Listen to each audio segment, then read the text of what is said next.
Hello guys, one of the popular serial गुम है किसी के प्यार में। कल के एपिसोड आपने देखा होगा। यहाँ पे रजत अमन को बताते हुए दिखाई दे गए कि मैंने सभी को बहुत कुछ उल्टा पुल्टा बोल दिया, उसे डांटा बहुत, तो मैं उसे सॉरी बोलने जा रहा हूँ। तो उसे सॉरी बोलने चला जाता है।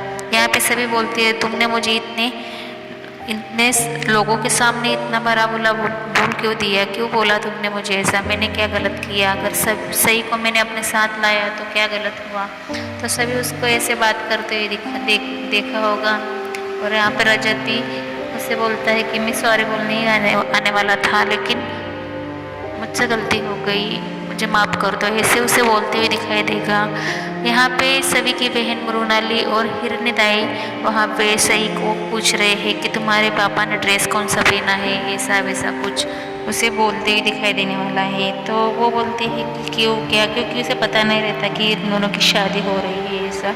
यहाँ पे स्कूल में जब सभी सही को ढूंढ रही होती है तो तब वो अपने पापा के साथ रहती है। पापा उसे बोलता है कि तुम प्रॉमिस करो हमारी और परी आंटी की शादी हो रही है, बात आकांक्षा मम्मी को मत बताना, ऐसे प्रॉमिस उससे ले लेता है। एक तरफ यहाँ पे वो सभी उसे मिल जाती है तो सही से बोलती है कि तुम कहाँ चली गई थी, क्या हुआ, कुछ नहीं, सब उसे पूछती है। तो वो बोलती है कि आप मेरी मम्मा होने वाली हो ना, ऐसा बोलते ही उसके आँख में पानी आ जाता है सभी के। तो सभी उसे गले पर लगा लगती है और उसे बोलती है मुझे फिर से एक बार मम्मी बोलो। जब वो उसे मम्मी बोलती है तो वो रो देती है और बोलती है कि मैं कभी भी तुम्हें छोड़ के नहीं जाऊंगी। तब तक वहाँ पे आकांक्षा का कॉल आ जाता है कि तुम कहाँ हो, सही कहाँ पे। तो वो बोलती है कि मेरे साथ ही तुम आ जाओ। तो सभी को वो भी प्रॉमिस देती है कि उसे आकांक्षा मम्मी को बताना मत कि मैं तुम्हारी मम्मी होने वाली हूँ। तो दोनों का प्रॉमिस वो ध्यान में रखती है। यहाँ पे सभी फिर रजत के साथ झगड़ा करने लगती है कि तुमने मुझे बोला क्यों, तुमने इतने लोगों के सामने मेरी बेइज्जती क्यों की, मैंने सभी को लाके क्या गुनाह किया, सभी को मुझे मिलना था, फैमिली वालों को मिलना था, इसलिए मैंने मेरे साथ लेके आई। रजत बोलता है सॉरी, फिर तुमने वहाँ लाके गलत किया इसलिए मैंने आपको कुछ बोल दिया, इसी बात के लिए मैं आपको सॉरी बोल रहा हूँ। तो वहाँ पे कुछ लोग देखते हैं स्कूल के बाहर के, तो वहाँ पे रजत को गिल्टी फील होता है। तो सभी को बोलता है कि प्लीज़ मत बोलो इतने ज़ोर से, सब लोग देख रहे हैं। एक तरफ यहाँ पे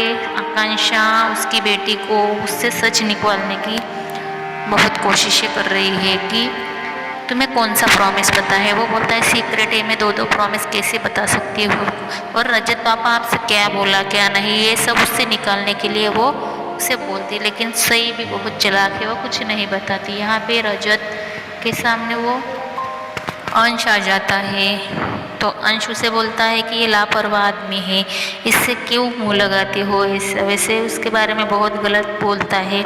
लेकिन रजत खुद को बहुत कंट्रोल करता है, उसे गुस्सा भी बहुत आता है। सभी उसे हाथ पकड़कर रोक लेती है। तब तक दोनों में फिर से आई कांटेक्ट चलता है तो वो उसकी तरफ देखने लगता है। फिर दूसरे दिन वहाँ पे वो शादी की शॉपिंग के लिए निकल पड़ते हैं। तो वहाँ पे जब वो उसकी फैमिली को लेकर रजत जाता है शॉपिंग के लिए शादी के, तो तब तक वहाँ पे एंट्री हो जाती है ईशा की। ईशा उसे देख लेती है, लेकिन रजत को पता नहीं रहता कि यहाँ पे आकांक्षा भी है। जब वो बाहर निकलता है तब तक वहाँ पे सभी भी पहुँच जाती है।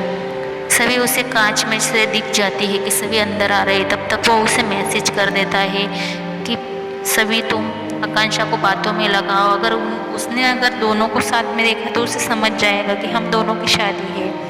तो वहाँ पे सभी उसे बोलती है कि तुम जाओ लेके फैमिली को, मैं उसे संभालती हूँ। तब तक बाहर से वो उसे दिख जाती है सभी, तो उससे बातें करने लगती है कि तुम यहाँ पे क्या, तो वो बोलती शादी की शॉपिंग करे। ऐसे ही वो वहाँ से निकल जाता है अपनी फैमिली को लेकर। यहाँ पे रजत अपनी फैमिली को लेकर निकल जाता है वहाँ से चुपचाप से, और सभी आकांक्षा को अपनी बातों में लगाए रखती है क्योंकि वो आसानी से निकल जाए और उसे पता नहीं चले कि यहाँ पे सभी और रजत की शादी की ही शॉपिंग होने वाली होती है। तो ऐसे ही हमारे चैनल में बने रहे और हमारे चैनल को सब्सक्राइब करना मत भूलें। Thank you.